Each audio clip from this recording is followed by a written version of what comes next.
अच्छा जी $1364 अलहमदुलिल्लाह। अगर पाकिस्तानी रकम देखी जाए तो 3,78,000 रुपया बनता।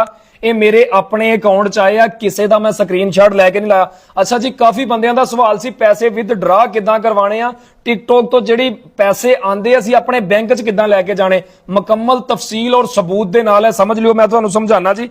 ਅਸੀਂ सब तो पहले चल जाना वा अपने टिकटॉक ਦੇ अकाउंट च, ठीक है ना जी। ਇਹ ਅਸੀਂ ਆਪਣੇ टिकटॉक ਦੇ अकाउंट ਨੂੰ ਖੋਲ ਲਿਆ ਵਾ। वीडियो गौर दे नाल देख लिया करो, ਤੁਹਾਨੂੰ सारी समझ लग जाएगी, ठीक है। ਅਸੀਂ चल जाना अपनी प्रोफाइल दे विच। जिद्दां ਅਸੀਂ अपनी प्रोफाइल दे विच इन होए आ, उपर साडे को देखो 3 डॉट दा ऑप्शन शो हो रहा, 3 लैना जिन्हों पंजाबी च कह लो। सब तो उपर आ गया क्रिएटर टूल। क्रिएटर टूल नूं ਅਸੀਂ क्लिक कीता वा।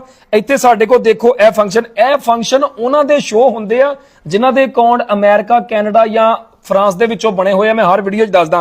ਇਹ प्रोग्राम बेटा आ गया। प्रोग्राम बेटा ਨੂੰ ਤੁਸੀਂ क्लिक कर लेना, ਅੱਗੇ ਤੁਹਾਡਾ ਜਿਹੜਾ बैलेंस आ वो शो हो जाना, ठीक है ना।